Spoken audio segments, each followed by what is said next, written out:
Banyak informasi yang beredar bahwa Polsuspas itu akan dihapuskan, kemudian akan diganti dengan yang namanya pengaman pemasyarakatan. Nah, apakah ini infonya sudah valid? Kemudian bagaimana terkait dengan sistem kerja dan lainnya? Nanti kita akan bahas di video ini, jadi pastikan kalian tonton videonya sampai tuntas.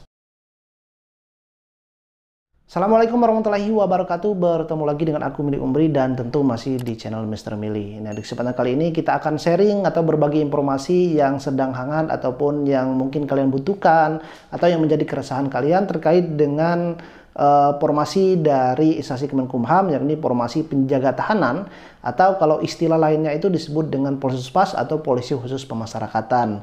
Nah, apakah Polsuspas atau penjaga tahanan ini itu akan dihapuskan atau mungkin nanti tidak ada lagi formasi Polsuspas, atau mungkin ada yang sekarang itu informasinya bahwa berganti nama menjadi pengaman pemasyarakatan. Nah, bagaimana terkait dengan informasi ini kita akan bahas di video kali ini. Ada beberapa hal yang mendasari terkait dengan informasi bahwa Polsuspas atau penjaga tahanan ini itu akan dihapuskan, kemudian nanti akan berganti dengan yang namanya pengaman pemasyarakatan. Hal pertama yang mendasari kuat dugaan bahwa formasi Polsuspas ini berganti menjadi pengaman pemasyarakatan, yakni terbitnya Peraturan Menteri Pemberdayagunaan Aparatur Negara dan Reformasi Birokrasi atau Permen Pan RB nomor 35 tahun 2021 tentang jabatan fungsional pengaman pemasyarakatan. Nah, sebenarnya ini sudah aku buatkan videonya, jadi bisa kalian tonton. Tetapi di video kali ini itu lebih detail menjelaskan terkait dengan dari Permen Pan RB nomor 35 tahun 2021. Nah, pada Permen Pan RB nomor 35 2021 ini menjelaskan terkait dengan pengaman pemasyarakatan berkedudukan sebagai pelaksana teknis fungsional di bidang keamanan dan ketertiban pemasyarakatan pada instansi pembina. Nah, jadi tenaga teknis fungsional di bidang pengamanan dan ketertiban di pemasyarakatan. Kalau kita berbicara pemasyarakatan, artinya ada hubungannya dengan lapas, rutan, kemudian rumah tahanan anak, kemudian lembaga pemasyarakatan perempuan, kemudian lembaga pemasyarakatan anak. Nah, ini ada hubungannya dengan yang namanya pemasyarakatan. Nah, selanjutnya kita lihat pada pasal 3, jabatan fungsional pengaman pemasyarakatan ini merupakan jabatan karir PNS. Nah, jadi jabatan fungsional pengaman pemasyarakatan ini statusnya PNS, bukan P3K. Karena banyak yang bertanya kemarin apakah yang namanya tugas di lapas itu akan dirubah menjadi P3K atau tidak. Tetapi kalau kita lihat dari peraturan ini, untuk pasal 3-nya jabatan pengamanan pemasyarakatan ini merupakan karirnya adalah PNS. Jadi nanti akan dibuka ataupun mungkin berawal dari CPNS. Jadi tidak dirubah menjadi P3K.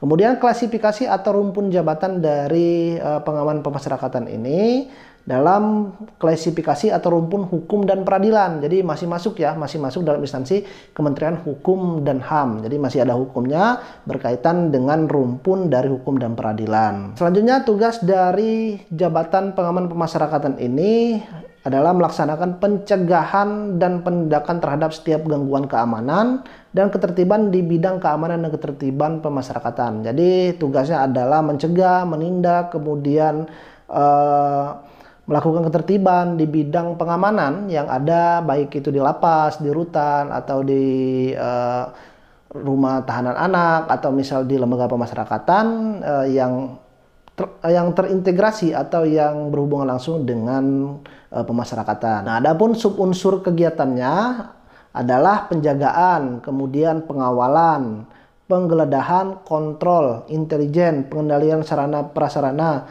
pengawasan komunikasi, pengendalian lingkungan, penempatan dalam rangka pengamanan. Jadi kalau kita lihat dari tugas, fungsi, dan subunsurnya ini semuanya masuk ke dalam tugas dari seorang penjaga tahanan atau dari formasi Polsuspas ini. Nah, kemudian uraian kegiatannya ini seperti pengamanan pemasyarakatan pemula ini melaksanakan apel, petugas regu pengamanan, kemudian melaksanakan pengecekan penghuni, ada juga memeriksa pagar halaman, melakukan pemeriksaan terhadap orang, pengunjung, petugas, narapidana, tahanan, dan anak, barang bawaan pengunjung. Nah, ini kan semuanya mencakup tugas dan fungsi dari seorang penjaga tahanan. Nah, jadi pengaman pemasyarakatan ini itu sangat erat hubungannya dengan formasi penjaga tahanan atau Polsuspas. Pengangkatan PNS ke dalam jabatan fungsional pengaman pemasyarakatan ini dapat dilakukan melalui pengangkatan pertama, perpindahan dari jabatan lain, kemudian penyesuaian atau in-patching, kemudian ada promosi. Nah, kita fokus ke yang pertama adalah pengangkatan pertama. Nah, pengangkatan pertama ini sebagaimana dimaksud pada ayat 1 tadi merupakan pengangkatan untuk mengisi lowongan kebutuhan jabatan fungsional pengaman pemasyarakatan dari calon CPNS. Nah, jadi sudah jelas ya. Jadi pengangkatannya atau penerimaannya itu dari calon CPNS, kemudian nanti akan diangkat 1 tahun pertama dari CPNS diangkat menjadi PNS. Jadi bukan pengangkatannya itu dari P3K, tetapi dari CPNS. Selanjutnya terkait dengan jabatan fungsional pengaman pemasyarakatan ini, setelah terbitnya Permen Pan RB nomor 35 tahun 2021, kemudian disusul dengan adanya sosialisasi jabatan fungsional Pembina Keamanan Pemasyarakatan dan Pengaman Pemasyarakatan tahun 2022. Jadi setelah Permen Pan RB itu terbit 2021, kemudian 2022 itu setiap kantor wilayah kemudian mensosialisasikan terkait dengan peraturan ini. Semua kantor wilayah yang ada di bawah naungan Kementerian Hukum dan Hak Asasi Manusia terkait dengan jabatan fungsional pengaman pemasyarakatan ini. Nah, kemudian yang ketiga adalah jadi untuk kemarin itu Kemenkumham ini sudah launching terkait dengan seragam barunya yang sekarang berubah dari warna biru langit kemudian berubah menjadi seragam abu-abu. Untuk PDL-nya itu seragam hitam. Jadi untuk kalian yang belum tahu informasi ini bisa kalian tonton terkait dengan perubahan seragam ini. Nah, pada perubahan seragam ini ada satu hal yang saya soroti adalah perubahan nama ataupun keterangan dari status yang ada pada nama atau badge-nya. Itu kemarin namanya Polsuspas, kalau sekarang itu berubah menjadi Kumham atau Kemenkumham. Nah, ini kemungkinan besar dengan perubahan nama ini jadi dari 3 hal. Yang pertama ada peraturan Kemenpan RB, kemudian ada sosialisasi dan perubahan nama pada badge atau pada seragam. Itu mengindikasikan bahwa besar kemungkinan formasi Polsuspas atau penjaga tahanan ini akan berganti nama menjadi pengaman pemasyarakatan. Tetapi memang sampai saat ini itu untuk informasinya belum resmi ya, dalam artian belum dirilis bahwa memang dirubah dari namanya formasi penjaga tahanan atau Polsuspas ini kemudian berganti nama menjadi pengaman pemasyarakatan. Tapi kalau kita lihat dari beberapa hal tadi, indikator tadi, itu besar kemungkinan jika nantinya CPNS dari Kemenkumham ini dibuka, ada formasi baru yang namanya pengaman pemasyarakatan yang diganti yang semula menjadi formasi penjaga tahanan. Nah, tetapi sampai saat ini, kapan pelaksanaan penerimaan dari CPNS Kemenkumham, kemudian apa saja formasi yang dibuka, berapa kebutuhan kuota yang dibutuhkan untuk mendaftar formasi ini semua masih menunggu. Dan infonya yang bisa kalian lihat di website resmi di kemenkumham.go.id, atau nanti kalau misalnya informasi sudah keluar nanti akan aku bantu share.